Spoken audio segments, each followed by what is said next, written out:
کلیسا او اور څلورمه برخه. کفارو لخوا کلیسا او پور کې مؤمنو تبع کلیسا او پور کې مؤمنو تبع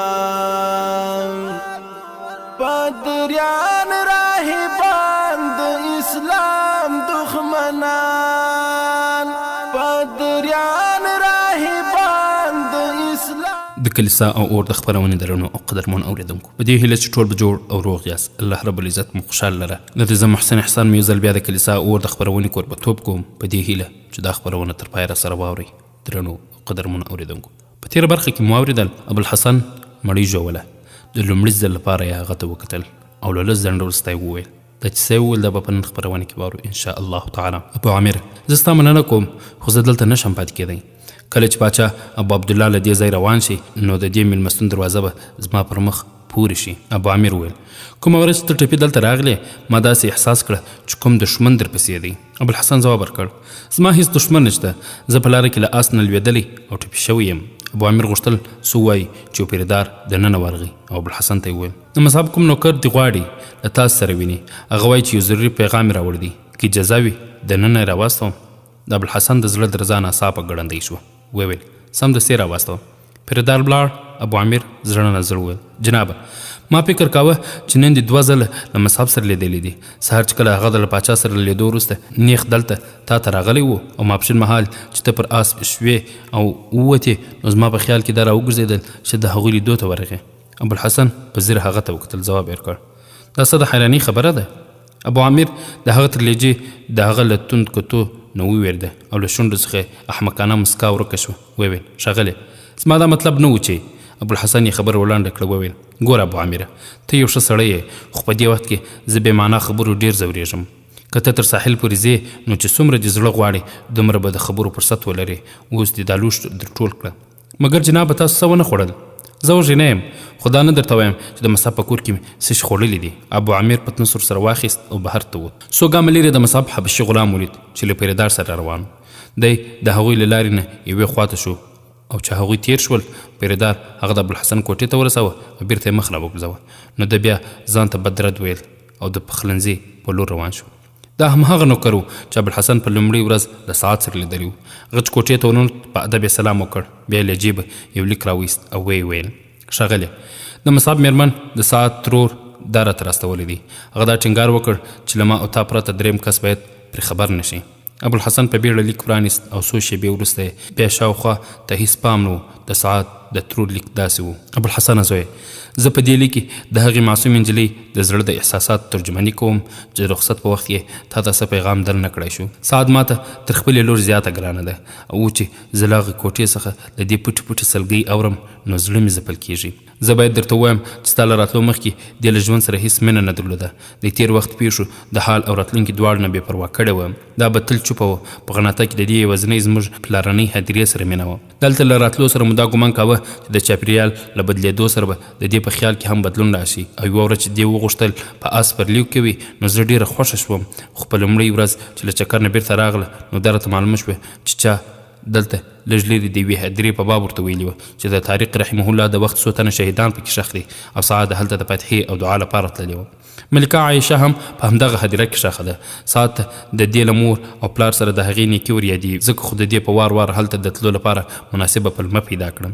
بیا یو ورځ هغه ډېره ناوخته کور ته راغله. ما چې دا واورېدل چې دې کوم ټپې د بابلا کربیولی دی حیرانه شوم او د شپې مهال چې هغې د مرګ له کومې نه ستا د راوتلو او د بیا د ټپونو د تړلو کیسه راته کوله ما د لومړي ځل لپاره په خپل زړه کې دا ډاډ احساساوه چې یو ناپېژندی دې ته د نوي ژوند پیغام راوړی دی.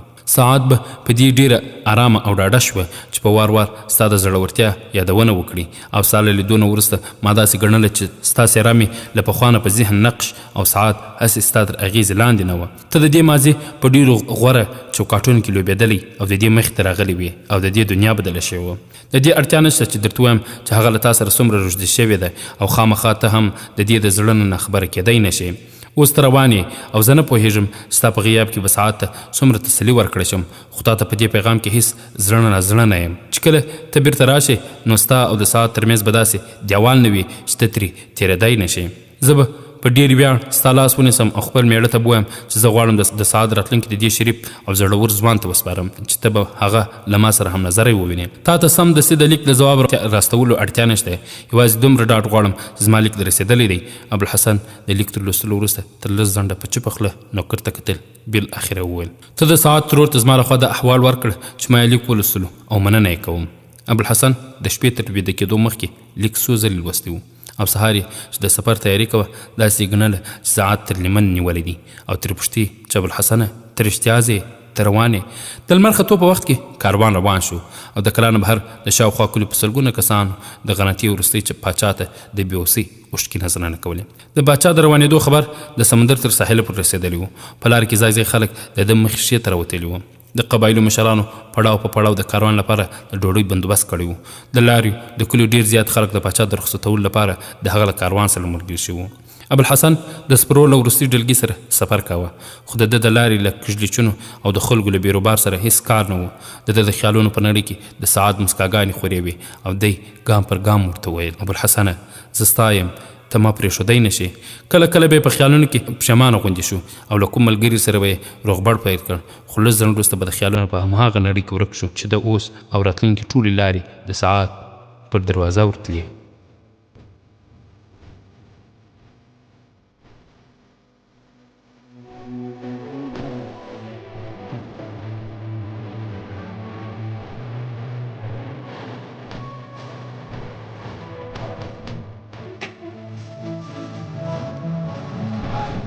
शीशे के रहने वाले छप्पर का घर भूल गए, कालीनों को रूंधने वाले छाल का बिस्तर भूल गए, खानों के दिल दादा पेट पे बांधे पत्थर भूल गए, हंसते बसते चेहरे वो दंडाने हथर भूल गए, फिक्रों ने हर एक जगह की बहुत कुछ ऐसे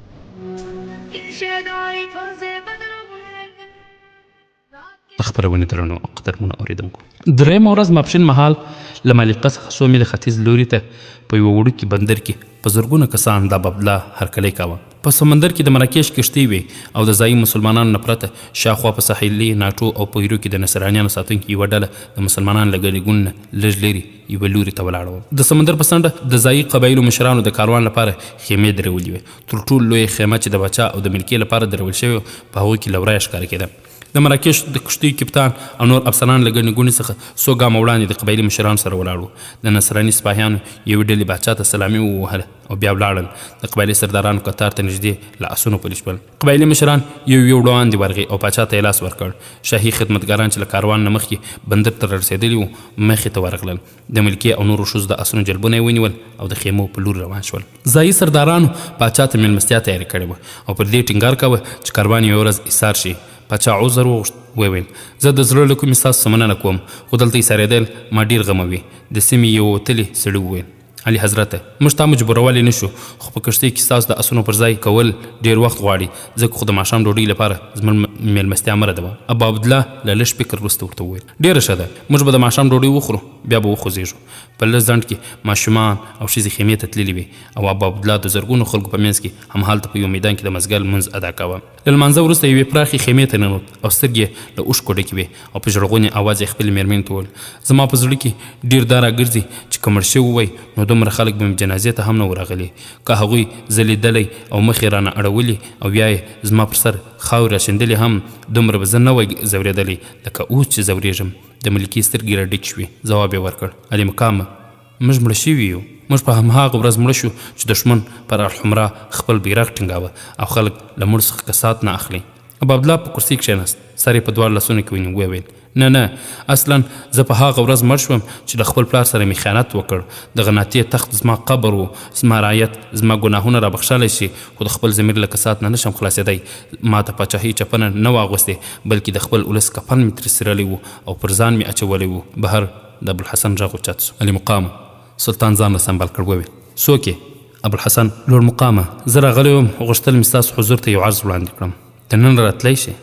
ابوالحسن پرده جګه کړه، دننه راغی او څو شېبې یې زړه نازړه پاچا او ملکې ته کتل. ابوالحسنه څه خبره ده؟ ته ولې دومره پریشانه غوندې یې؟ که زه ستا کومه هیله ترسره کولی شم، که د تسل لپاره راغلی نو دا مهال د داسې خبرو لپاره مناسب نه دی. انشاءالله موږ به په یوه کښتۍ کې سفر کوو او زه به په پوره ډاډ ستا خبرې واورم. هغه په ډېر زحمت وویل علي حضرته زه ویرېږم چې له تاسو سره له تلو پاتې نه شم. ته غواړې بېرته غناتې ته ستون شې؟ ابوالحسن له جیبه یو لیک راویست، پاچا ته یې ورکړ. په ځواب کې یې وویل نه علي حضرته، زه د دې ګستاخۍ معافي غواړم، خو زما په باب د سرای نه وړاندې دغه لیک ولولئ. په دې کې څه داسې خبره شته چې ته یې په خوله نه شې ویلی؟ علي حضرته دا د مصعب د مېرمنې لیک دی او ما ته له روانېدو نه یوه شپه وړاندې راورسېد. ابو عبدالله د لیک له لوستلو وروسته ملکې ته ونیو او لږ ځنډ چرتون وروسته یې وویل که تا دغه لیک هغه وخت راښودلی وی نو تر دې ځایه به دې د سفر زحمت نه و تېر کړی. ما دا څنګه وویلی شوی چې سعد غوندې نجلۍ پر خپل حال پرېږده؟ ما غوښتل مصعب هم پر دې وپوهوم چې د ابوالقاسم له مرګ وروسته ته تر ډېرې مودې په الفجره کې آرام نشي اوسېدی، ځکه خو لږ تر لږه خپل مېرمن او سعد له موږ سره واستو، خو هغه نور د پرېکړې توان له لاسه ورکړی و او ښایي هغوی ستا په سبب د راتلونکي خطرونو څخه وژغورل شي. انشاءالله موږ به په مراکش کې ستا د راتلو انتظار کوو. ابوالحسن وویل علي حضرته که هغوی زما خبره ومنله نو موږ به هڅه وکړو چې زر تر زره له هغه ځای راووځو. زه هغه خطرونه ښه درک کوم چې د مصعب په ملګرتیا کې ماته راپېښېدی شي. تا ته به د شپې تر سفر دا غوره وي چې له هغو رضاکارانو سره ستون شي چې له ما سره راغلي دي. زه به خپل کوربو ته ووایم چې دوی موږ ته د کومې خیمه درولې وه، په هغوی کې زموږ یو ملګری ویده کېږي. ملکې لیک ولوست او بیرته یې ابوالحسن ته ورکړ او بیا له خپلې ګوتې نه یوه ګوتمۍ راویستله او ابوالحسن ته یې ونیوله. ویې ویل دا زما لخوا ساعت ته تحفه قبوله کړه. ابوالحسن ترې واخیستله او په جیب کې یې واچول. ویې ویل زه ستا نه مننه کوم. بیا یې څو شېبې باچا ته د مننې په نظر وکتل او بیا یې ناڅاپه وویل خدای په امان او په شا بیرته روان شو. له خیمې ووت. تر لږ ځنډه ابوالحسن د سمندر پر څنډه ولاړ او د اسلام د غازیانو د هغو کښتیو په تصور کې ډوب و چې په تېرو وختونو کې د اندلس پر ساحل لنکر اچولی و. د اتو پیړیو تاریخ د ته یو خوب ښکار کېدو او د له خپل زړه څخه وپوښتل آیا دا همهغه اندلس دی چې طارق رحمه الله فتح کړی و؟ آیا دا د همهغو غازیانو وطن دی چې د اسلام بیرغ یې تر فرانسې پورې رسولی و؟ آیا دا همهغې ځمکې دي کله پرې د امویانو کله د مربیتینو او کله د خدای پالو پوځ خیمې وهلې وې؟ بیا یې په سترګو کې اوښکې ډنډ شوې. ناڅاپه یې چا پر اوږه لاس کښېښود. ابوالحسن ورخطا غوندې شاته وکتل. ابو عامر چې یوه شېبه مخکې خندل په خفګان سر کښته اچولی وویل وبښه زه نه وم خبر چې ته دومره خفه یې. ابوالحسن په حقارت مخ واړوه، خپلې اوښکې پاکې کړې او لږ ځنډ وروسته یې وویل ابو عامره زما مزاج سم نه دی، ته ولې په وار وار ما پریشانه کوې؟ ښاغلې د دې ګستاخي معذورت غواړم. ما فکر کوه چې په دې ګڼه ګوڼه کې زه له تا سره خدای پاماني ونه کړی شم. زه سهار وختي له خپل ملګرو سره بیرته ځم. زه خبر یم چې ته بیرته درومې. ښاغلې زه د دې وړ نه یم چې ستا تسلي وکړی شم، خو که تاسو بده نه منئ نو زه یوازې دومره وایم چې ته باید دومره مایوسه نه شې. ما ټوله لاره ته لیدلې چې ډېر خفه او غمجن وې. زه دې چې سیرې ته ګورم د څه ویلو جرأت نشم کولی، خو په دې پوهېدم چې په زړه دې څه تېرېږي.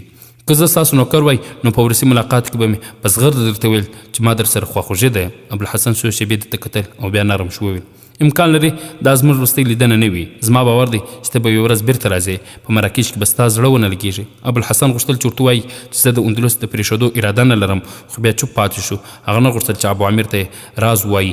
ابو عامر چې د ده څېرې بدلېدونکي کرښې ولیدې له جرأت څخه یې کار واخیست. ویې ویل ښاغلې تاسو بده مه منئ، کله کله یو خاشاک هم په کار راځي. ما ته ستا د زړه احوال هغه ورځ معلوم شو چې تاسو له هغې عزتمنې نجلۍ سره کلا ته راغئ. بیا په مېلمستون کې له تا سره ملاقات کوم عادي خبره نه وه. ابوالحسن ورخطا غوندې شو. وویل ابو عامره که دې د هغې نجلۍ په باب نور څه وویل نو مرۍ به دې غوسه کړم. ابو عامر وویرېده، یو ګام شاته لاړ او څو شېبې په بېوسۍ ابوالحسن ته وکتل.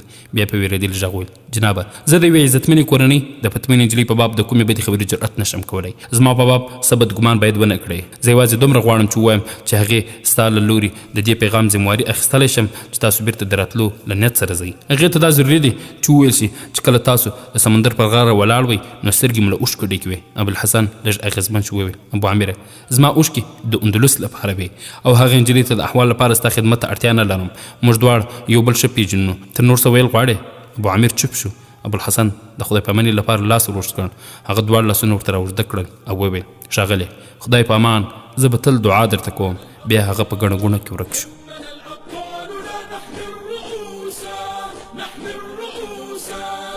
ديننا الإسلام ينبوع البطولة، ديننا بدر أنار في الليالي، ديننا الفاروق عنوان الرجولة، ديننا الخنساء رمز للمعالي. إننا الأبطال إننا الأبطال إننا الأبطال لا نحمي الرؤوس نحمي الرؤوس.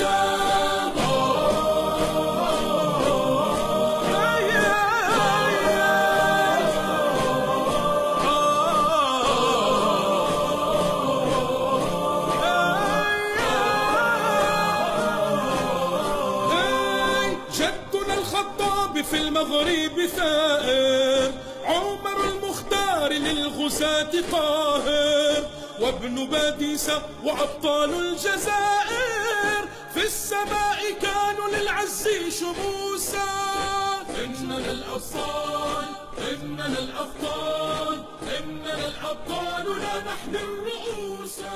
د خبرونې درنو او قدرمنو اورېدونکو، له لمر لوېدو یو ساعت وروسته د اندلس له وروستي پاچا سره خدای پاماني کوونکي په اوښلنو سترګو د هغه کښتۍ وروستی تت انځور لیده. عبدالله په کښتۍ کې له سپرېدو مخکې قبایلي مشرانو ته ابوالحسن د خپل یو عزتمن ملګري د زوی په نامه معرفي کړی و. او د کښتۍ د روانېدو نه وروسته 8 تنه سرداران له ده سره تر خیمه پورې راغلل او تر لږ ځنډه یې خبرې هم ورسره کولې. هغوی هر یو ابوالحسن ته بلنه ورکړه چې څو ورځې ورسره مېلمه شي، خو ده ټولو ته دا ځواب ورکړ چې د یو ضروري کار لپاره بیرته ځم او په لاره کې ډېر لږ سریدل هم راته ګران. که مې فرصت وموند نو بیا به کله خامخا درشم. له رخصتېدو نه لږ مخکې یو رئیس خپل 3 تنو نوکرانو ته د ده د آس د ساتنې او 4 وسلوال رضاکارانو ته د خیمې د ساتنې حکم وکړ. سهار ته چې ابوالحسن سفر ته تیار شو او له خیمې نه بهر راووت، یو نوکر یې آس زین کړی ورته دروړی او ابو عامر د خپل آس پر زین ناست و او له هغه سره یې خبرې کولې. هغه چې ابوالحسن ولید سلام یې واچو او وویل ښاغلی زما ملګری تللی دی، ما چې ستا آس ولید ودرېدم، ته بیرته ځې؟ ابوالحسن په نه زړه ځواب ورکړ هوکې زه ډېر خوښ یم، زما ملګري به ډېر لرې نه وي تللي، ډېر زر به ورسره یو ځای شو. یو نوکر وویل ښاغلی ستا آس ښه موړ شوی دی او دغه تربوره له دانو ډکه ده. زموږ آغا دا راته حکم کړی چې په راتلونکي مزلونو کې تاسو باید د آس د خوراک له امله پریشانه نه شئ. ابوالحسن وویل زه ستاسو د آغا مننه کوم او بیا هر یو ته د خدای پامانۍ لپاره لاس ورکړ او پر آس پور شو. ابو عامر هم په ده پسې آس ورپونده کړ. نږدې تر 2 ساعتونو پورې دواړه په چوپه خوله مزل کاوه. بیا یو ځای پر پیچومې چې د آسونو تګ لږ کرار شو، ابو عامر خپل آس ابوالحسن ته ورنږدې کړ وویل زه ستا په بیرته راګرځېدو ډېر خوښ یم، مصابه دې هم په لیدو ډېر خوښ شي. زما په ګمان په هغه شپه د هغه نوکر همدا پیغام راوړی و چې تاسو مراکش ته مه ځئ، د دومره ډېرو ځمکو د سمبالولو لپاره زه یو ښه ملګري ته اړتیا لرم. ابوالحسن ځواب ورکړ ابو عامر دا ښایي ستاسو د دعا اغېزه وي چې زه بیرته راستون شوم، خو دا ضروري نه ده زه د مصاب سره کار وکړم. که تاسو څه بل ملازمت ته اړتیا لیده نو زه مې د خپل آغا سره پرې خبرې کولی شم او هغه به تاسو ته داسې کار درکړي چې ستا له شان سره ښایي. نه ما تر اوسه پرې دا پرېکړه نه ده کړې چې زه څه وکړم، خو ستاسو څخه مننه کوم. د باچا ته ډېر خوښېدې، هغه خو به په دې خفه شوی نه وي چې ته ورسره نه لاړې. ابوالحسن آس ګړندی کړ، لنډ ځواب یې ورکړ نه. لږ ځنډ وروسته هغوی د ابو عامر د ملګرو او نور کسان له کاروان سره ملګري شول چې وروسته 100 میله ابو عامر له ابوالحسن سره د خبرو مجال ونه موند. قضا ماپښین کاروان په یو کلي کې د ډوډۍ لپاره تم شو، خو ابوالحسن له خوب نه مخکې غوښتل بل پړاو لاره هم وهي، ځکه خو ابو عامر هم هلته د دمې کولو اراده بدله کړه. د شپې هغوی د یو رئیس په کور کې تېره کړه او سهار ته له چایو وروسته بیا مزل پیل شو. وړاندې لاره مخ پر لوړه وه او د آسونو تګ د ستومانۍ په سبب کرار شو.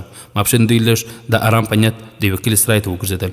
ابوالحسن له ډوډۍ وروسته د ماپښین لمانځه لپاره د کلي جومات ته لاړ، خو ابو عامر چې ډوډۍ تر خوله تېره کړه ځای پر ځای وزغېد او پریوت. او ابوالحسن چې له لمانځه نه بیرته راستون شو ویې لیدل چې د ملګري خرهار یې تر لرې اورېدل کېږي. د سرای مالک وویل جنابه ستا نوکر ډېر ستومانه دی، تاسو هم لږ ویده شئ. ما په یوه کوټه کې بستره درته غوړولې ده، ستاسو آسونو ته دانه او واښه هم اچولي دي، تر 2-3 ساعتونو پورې به دمه ښه جوړه شي. ابوالحسن ځواب ورکړ نه زه له لږ دمې جوړولو وروسته روانېږم. دې کوټې ته لاړ او پر بستره وځغېد او لږ شېبه وروسته په درانه خوب ویده شو. کله چې یې سترګې وغړولې د مازدیګر د لمانځه وخت و. هغه په بیړه راووت، د سرای مالک ته ویل چې اذن کړئ. ابو عامر چې تر اوسه پر خرېده راویښه کړ او بیا د لمانځه لپاره جومات ته روان شو. چې بیرته راغی په انګړ کې یو نوکر او ابو عامر اسونه تر جلب نیولي وو، د ده انتظار یې کوه. د سرای مالک هم دوی ته نږدې ولاړ و. ابوالحسن د سرای د مالک څخه مننه وکړه او له خپل جیب نه یې 2 د سپینو زرو سکې راویستلې او د هغه په لاس کې یې کېښودې. د سرای خاوند وویل دا ډېرې زیاتې دي، په دومره پیسو تر سبا پورې دلته پاتې کېدی شي او ماښام کېدونکی دی او په غرنۍ لاره د شپې سفر ډېر ستونزمن وي. ابو عامر وویل زما هم همدا مشوره ده چې تاسو د شپې آرام وکړئ، زموږ اسونه هم آرام ته اړتیا لري. ابوالحسن د خپل آس جلب ونیو، په رکاب کې پښه کېښود، وویل ما ښه خوب کړی دی، آس مې هم تازه دمه دی، که ته غواړې همدلته پاتې شه، زه ستا ملګرتیا چېرته پرېښودی شم، درځه. او ابو عامر بیا په بیړه د خپل آس جلب ونیو. ابوالحسن آس پنده کړ او ابو عامر له شانه ورپسې شو. چې له کلي ووتل ابوالحسن آس ګړندی کړ، تر ماښام پورې د خپل هدف 3مه برخه لاره یې وهلې وه. چې شپه شوه د آسونو تګ یې قرار کړ. ابو عامر له ستومانۍ نه ډېر بېسیکه شوی و. ابوالحسن ته به په هر کلي ته له رارسېدو سره دا وړاندیز کوه چې پاتې شپه به په همدې کلي کې تېره کړو. خو ده به هر ځل د آس تګ ګړندی کړ او ځواب به یې ورکړ موږ نور خپل منزل ته نږدې شوي یو. نږدې نیمه شپه وه چې دوی کلا ته نږدې شول. ابوالحسن په 2 لارې کې د خپل آس جلب راکش کړ. ابو عامر ته ویل افسوس کوم چې زما پر سر دې دومره ستونزې وګاللې، اوس که هغوی تا ته د کلا دروازه پرانیزي نو چې څومره دې زړه غوښتل دومره ویده شي. ابو عامر وویل زه یوازې ستا په خاطر دلته راغلم، که نه بال بچ مې په پاتې وروستي کلي کې اوسېږي. که تاسو په دې وخت کې د مصب د دروازې تر ټکولو دلته پاتې شئ، زه به د دروازې د پرانیستلو هڅه وکړم. زما کور ستاسو وړ نه و، که نه ما به هلته تا د پاتې کېدو ویلي وو. ابوالحسن ځواب ورکړ اشنا که زه ایسارېدای شوی نو تر دې کلا ما ستا کور غوره باله، اوس دې ته خپل کور ته ورځه. ابو عامر وویل ویرېږم چې د شپې به د مصاب کسان دروازه ته خلاصه نه کړي، ته زما غم مه کوه، خدای په امان. ابو عامر وویل ما ته د هغوی خیمې نه ښکاري، ښایي کلا ته ننوتلي وي، خو د دې مطلب دا نه دی چې زموږ نوی بادار به ستا په څېر د عزتمنو کسانو پر مخ د خپل مېلمستون دروازه وتړي. تاسو چې څه وخت وغواړئ هلته راتلی شئ او زما په مخکې به تا ته د دې ویلو اړتیا نه وي چې ته څوک یې. کله چې حارث ته دا معلومه شي چې د باچا یو دوست چې د خپلې طویلې غوره آس یې سوغات ورکړی و په نیمه شپه کې دلته د پاتې کېدو پر ځای د مصب دوی کره لاړ نو ډېر به خفه شي. زما هغه ملګري به چې ته یې له ما سره یو ځای لیدلې ما ډېر ملامت کړي. د ابوالحسن حوصله پای ته ورسېده، وویل حارث زما یادونه ضروري نه ده او خپل ملګرو ته دې دا ویلی شي چې ما ستا له ټینګار سره دلته پاتې کېدل مناسب ونه ګڼل. خدای په امان. او بیا یې آس پونده کړ.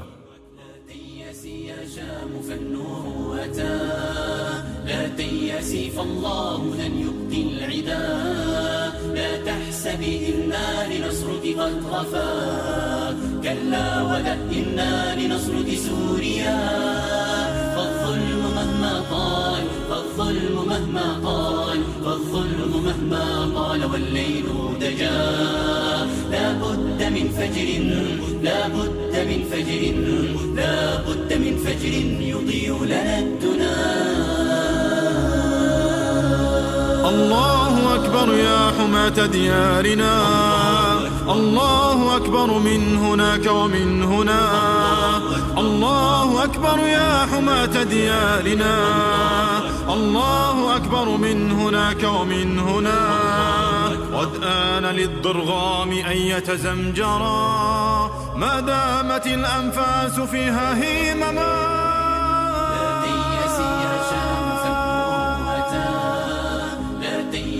فالله لن يبقي العدا لا تحسبي د خپرونې درنو او قدرمن اوریدونکو، د سهار لمانځه وروسته ساعت خوبوړې پر خپله بستره وځغېده. سعیده ترور یې کوټې ته ورغله او دې ته نږدې کښېناسته او مسکی شو. ویې ویل سعاد لورې ما یوه تحفه درته راوړې ده. سعاد په ستومانه لهجه ترې وپوښتل څه تحفه ترور جانې؟ سعیدې د ځواب پر ځای د هغه ښکلي لاس ونیو او ګوته یې په ګوته کې ور واچوله. ساعت جګه شوه، د ګوتې د ایستلو هڅه یې وکړه. ویل ترور جانې ته پوهېږې چې زما له ګاڼو اچولو سره هېڅ مینه نشته. لورې دا د سلطان ابو عبدالله د ملکیت تحفه ده، ته باید قدر وکړې. ساعت په حیرانۍ کله ګوتې او کله خپلې ترور ته کتل، بیا ناڅاپه په سترګو کې اوښکې وځلېدې او په ګیلمنه لهجه یې وویل ته باید له هغوی نه څه نه وای اخیستی، تا ولې پخوا راته ونه ویل چې هغه دومره قیمتي ګوتې دلته پرېښي او لاړل. سعد ویل لورې دا ګوتمۍ همدا اوس ماته ورسېده او بیرته یې ورسپارل امکان نه لري. وښایي دوی کښتۍ له سمندر پورې وتلې وي. چا راوړې ده؟ تورې په مینه پر سر لاس راتېر کړ. ورته وویل لورې د ملکې قاصد زما په کوټه کې ناست دی او زه هغه ته نشم ویلی چې ساعت د ده سوغات نه خوښوي. ته په خپله خبره ورسره کولی شې. د ملکې استازي ستا په کوټه کې؟ تورجانې دا ته څه وایې؟ د ترور په سترګو کې د خوښۍ اوښکې وځلېدې. ځواب یې ورکړ زه دا وایم چې ابوالحسن بیرته راغی. په کښتۍ کې د باچا او ملکې له سپرېدو نه مخکې ناڅاپي دا احساس کړی دی چې د هغه په دې ویرانه کې یوازې نشي پرېښودی. هغه د نیمې شپې نه وروسته بیرته راغی. ساعت تر لږ ځنډه خپلې ترور ته په حیرانۍ کتل. بیا ناڅاپه سترګې له اوښکو راډکې شوې. سر یې د ترور په غېږ کې کېښود او په سلګیو شوه. سعیدې وویل زما باور و چې هغه به تا پرې نږدې او لاړ به نشي او ما په خپل زړه کې دا ژمنه کړې وه چې د لاس به نیسم او ستا د ترور خاوند ته به وایم چې زه مې د خپلې معصومې بچې راتلونکي دغه شریف او زړور ځوان ته سپارم. ته زما دا پرېکړه منې ساعت؟ ساعت د ځواب پر ځای د هغه لاس ونیو او شونډې پرې کښېښودې. یوې خدمتګارې سره له دروازې ور دننه کړ. وویل هغه تشریف راوړی دی، له مېلمه سره خبرې کوي. د مصعب مېرمن زر جګه شوه او له کوټې ووتله. لږ ځنډ وروسته یې په خپله کوټه کې د مصعب او ابوالحسن خبرې واورېدې. ابوالحسن له الپجاره څخه تر کښتۍ سپرېدو پورې د سلطان عبدالله سره د سفر کیسه کوله. کله چې خبرې پای ته ورسېدې نو د مصعب مېرمنې خپل مېړه ته وویل د الله شکر دی چې ابوالحسن بیرته راستون شو او د ملکې هم مننه باید وکړو چې د ده د ایسارولو هڅه یې ونه کړم. مصعب له لږ شپې وروسته ابوالحسن څخه وپوښتل تا له پاچا څخه د بیرته راتلو اجازه واخیسته؟ د مصعب مېرمنې په اندېښنه وپوښتل. ابوالحسن دا نه درته ویلي چې کله هغه بیرته راتلو اراده څرګنده کړه نو ملکې ساعت خپله ګوتمۍ رالېږلې ده. بیا له لږ سوچ وروسته ابوالحسن ته وویل زویه ته ویلی شې چې د ساعت پر بېوسۍ مې زړه وسوځېد خو زما مېړه دومره ساده نه دی چې په داسې خبره ونه پوهېږي. مصعب وویل زویه زه نه یم خبر چې زما مېرمنې تر اوسه له تا سره څه خبرې کړي دي. بیا هم که زما له لورې څه ډاډ ته اړتیا لرې نو واده کوم چې د ساعت او د هغې د ترور هېڅ هیله به رد نه کړم. سعیدې وویل که زه له دې نه وېرېدلی چې د ابوالقاسم د وژلو په باب به خلک د بې پروایي پیغور راکړي نو ما دا عذر درته کاوه چې بې له ځنډ باید د سعد برخلیک ابوالحسن ته وسپارو. مصعب په غوسه شو وویل سعیدې ما خبرو ته پرېږده دا ته څنګه وایې چې تر ما زیات د سعد د راتلونکي در سره غم دی. ابوالحسنه زه تا ته مبارکي وایم او دا زما هیله ده په یوه اونۍ کې دننه له دې ذمواري نه وزګار شو. سعیده حیرانه شوه. خپل مېړه ته یې وویل مګر دومره بیړه؟ مصعب وویل زه د خپل راتلونکي په باب هیڅ ډاډه نه یم او ابوالحسن هم باید هر وخت له دې ځایه په وتلو ته چمتو وي. پاتې شو ساعت هغه خو د ده د ژوند د ملګري په توګه هم دې ته چمتو ده. لږ چوپ شو بیا خبرو ته دوام ورکړ موږ به تر هغه وخته پورې په امن کې وو چې د ابوالقاسم د مرګ خبر نه وي افشا شوی او حکومت ته دا نه وي معلومه شوې چې موږ د هغه قاتلان پیژنو. زه د باچا عبدالله مننه کوم چې د ابوالقاسم په باب یې راته وویل چې په چوپه خوله پاتې شم که نه ما به خامخا څه بېعقلي کړې وه او نن به مو په دروازه د دښمن جاسوسان پیرا ولاړو. اوس ته زما د اندېښنې په سبب پوهېدی شې. هغوی تر لږ ځنډه په چوپتیا یو بل ته کتل. بالاخره ابوالحسن وویل آیا دا امکان نه لري چې تاسو هم له موږ سره روان شئ؟ نه که ته سعیده پر دې راضي کړی شې نو زه به درنه خوښ شم خو ماته دا ډېره ګرانه ده چې له خپلې ماضي څخه لمن ټوله کړم او وتښتم. کله چې وضع ما مجبور کړي نو د اندلس سره د خدای پامنۍ لپاره به د وروستي کاروان انتظار کوم. د سعیدې سترګې وشلېنې شوې. وویل ته دا فکر څنګه کوې چې له مرګه وړاندې به زه ستا ملګرتیا پرېږدم؟ مصعب ډاډ ورکړ. وویل اوس موږ څه پرېکړه نشو کولی خو چې د ساعت په باب زموږ اندېښنې لرې شي نو د خپلې راتلونکي په باب به په بېغمۍ ښه فکر وکړو.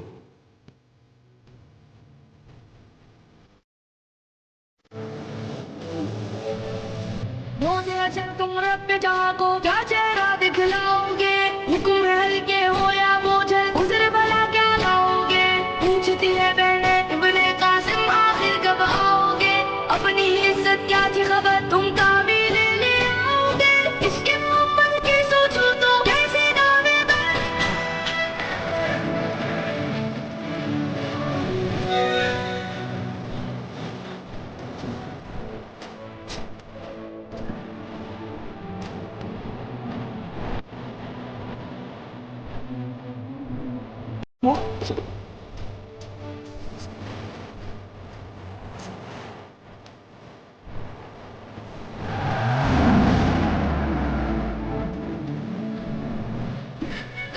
उसको है या मोहब्बत जिसको प्यारी है खून बहाओ बहते खून से दी की दावत जारी है खून शहीदाई से 14 सदियों की बुलवारी है मौत से प्यार है यारो जिसको जीत उसी की प्यारी है मशरिक से मगरिब तक خوښۍ او اوښکې.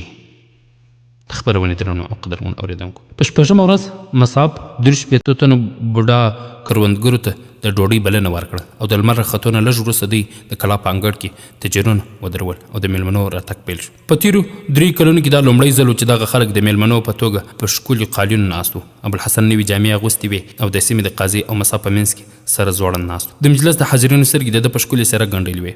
مصاب تر لږ ځنډه له قاضي سره خبرې کولې، بیا میلمنو ته مخ ورواړه وویل: ورونو، ما تاسو ته د خپلې خورزې ساعت په واده کې د ګډون لپاره دلته د راتللو زحمت ترکړی دی. مجلس سمدستي چپ شو. دوی ته پر دې پوهېدل ګران و چې زوم به څوک وي. که ابوالحسن په ډېرو ساده جامو کې وای نو دوی به هم دا ګڼله چې د ابوالقاسم د کورنۍ د نجلۍ د ژوند ملګري له دې ښکلي ځوانه پرته بل څوک نشي کېدی. خو دا اعلان دومره ناڅاپي او له اټکل نه لرې و چې هلته د الفجاره یو عزتمن سردار او مشر نه و او ابوالقاسم هم باید په داسې وخت کې حاضر وای نه و. مصعب ابوالحسن ته اشاره وکړه، وویل: ورونو، دغه ځوان چې ما د خپلې بچۍ د ژوند د ملګرتیا لپاره غوره کړی دی ابوالحسن دی. تاسو به پر دې حیران یاست چې په دې واده کې دومره اهتمام نه دی شوی. خو زموږ د کورنۍ له شان سره ښایي، خو ځینې مسؤلیتونه داسې وي په ډېرو نامناسبو حالاتو کې هم ترسره کول ضروري دي. د سلطان هجرت یو لوی غم او زه پوهېدم چې د خلکو اوښکې لا وچې نه دي، ځکه خو ما له څو ګاونډیو نه پرته کوم رئیس او سردار ته بلنې جرأت ونه کړ. زموږ په کور کې واده کېدونکی دی. ما چې تاسو ته بلنه درکوله هم پکې زړه نازړه و. که ما لوی مجلس جوړ کړی وی نو تاسو به ویل چې اوسنۍ وضع راباندې هېڅ اغېزه نه ده کړې. اوس زه تاسو ته دا ویل ضروري ګڼم چې ما ولې دغه ناڅاپي پرېکړه وکړه. ابوالحسن د غناتیې د یوې ډېرې عزتمنې کورنۍ څخه دی. د ده پلار د غناتیې نومیالی او زړور سرتېری و. دغه ځوان د خپل پلار او مور له وفات او د نورې کورنۍ له هجرت کولو وروسته پاچا ابوالحسن ته راغلی و. ابوالقاسم چې وروستی ځل دلته راغلی و ما ته دا واک راکړ چې د ساعت لپاره یو مناسب رشته وګورم او واده یې کړم. ما غوښتل له باچا عبدالله سره د ابوالحسن په باب خبرې وکړم، خو چې راته معلومه شوه چې هغه د هجرت کولو اراده لري او ابوالحسن هم ورسره ځي، نو دا اراده مې بدله کړه.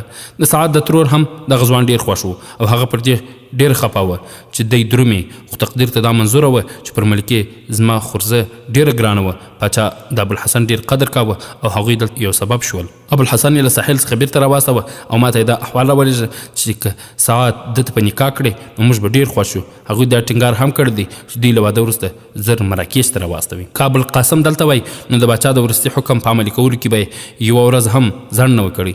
هغه ما ته ویلي و چې که د سعد لپاره مناسب رشته پیدا شوه نو له ځنډ پرته یې نکاح وکړه. که ما ته یوازې 2 ورځې مخکې احوال را ورسېږي هم ځان به در ورسوم. ما د ابوالحسن له رسېدو لږ وروسته هغه ته د واده د نیټې احوال واستاوه او زما ګمان داسې و چې له واده نه 2-3 ورځې وروسته به را ورسېږي او که بیا هغه مشوره را کړې وای نو د یو لوی میلمستیا بندوبست به م نیولی و.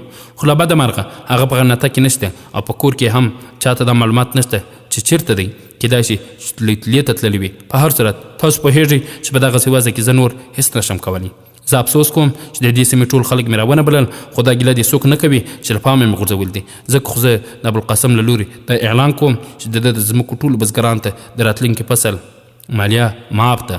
له خبرو وروسته مصعب ابوالحسن تر لاس ونیوه او له قاضي سره 2 تنه نور هم ورسره ملګري کړل او دننه ننوتل. او لږ ځنډ وروسته ابوالحسن او سعد د قاضي او 2 تنو شاهدانو په مخ کې په وار وار یوې سپېڅلي رسم وروستي الفاظ تکرارول: زما قبول دی، زما قبول دی، زما قبول دی. د کائناتو غېږه راټولېده او هغوی دواړه په یوه وړوکې دایره کې له یو بل نه پرت د نور چا د شتون احساس نه کوه. میلمانه له ډوډۍ خوړلو وروسته رخصت شوي وو. د ناوې په کوټه کې 100 تنه ښځې راټولې وې. په بله کوټه کې ابوالحسن د مصعب او د هغه له مېرمنې سره ناست و. مصعب سعیدې ته وویل: ته پر دې خبره اندېښمنه وې چې کله زه خلک راوغواړم او ناڅاپي د واده اعلان وکړم نو دوی به څه خیال کوي؟ خو ته له ابوالحسن څخه پوښتلی شې چې زما خبرې له هغوی سره څومره اغېزناک وې. قاضي ډېر هوښیار سړی دی، خو هغه ما ته هم دا وروښود چې زه کوم خیالي داستان نه اورم. هغه ویل چې په اوسني حالات کې موږ باید همدغسې وکړو. اوس ما په ذهن کې د حارث په باب څه تشویش پاتې دی. هغه به خامخا دا ګیله وکړي چې ولې مو راونه بللی او ته پوهېږې زه داسې یو ګاونډی ناراضه کولی هم نشم چې له حکومت سره اړیکې لري. ځکه خو به زه نن ماښام او یا سبا غرمې ته هغه ته ورځم او ورته وایم به چې د ابوالقاسم په نشتوالي کې زموږ د سیمې عزتمن خلک راونه بللی شوم. کله چې هغه راشي نو بیا به ستاسو په څېر خلکو ته میلمستیا کوو. بیا له لږ سوچ وروسته وویل: هو رښتیا سعیدې، ابوالحسن او سعد باید تل د سفر لپاره چمتو وي. سهار وختي ما ته خبر راورسېد د لمر راختو نه مخکې د ګاونډي کلي بزګرانو 100 تنه سپاره لیدلي وو چې بلې درې لوري ته روان وو.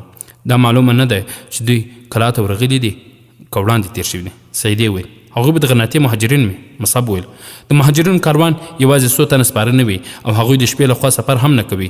بیا دا څنګه کیدای شي چې له غرناطې نه کوم کاروان دې لوري ته راشي او موږ خبر هم نه شو؟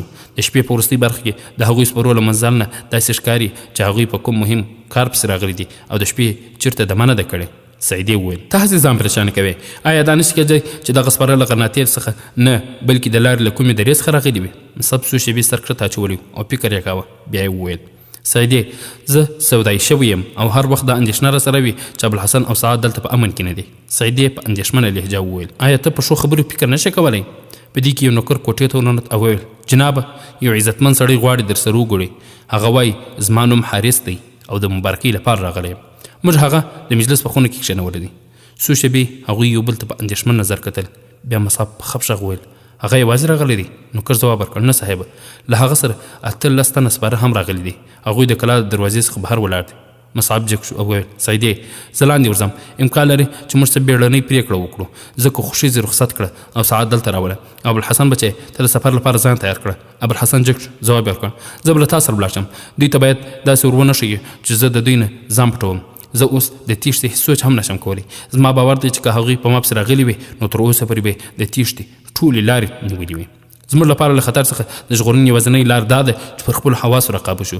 زما هیله دا ده چې تاسو دوی ته تر دې زیات څه مه وایئ چې تر څو اونیو مخکې مې هېڅ ورسره پېژندګلوي نه وه. له غرناطې نه د باچا کره راغلی و او همالته مې ورسره لومړی ځل ولیده.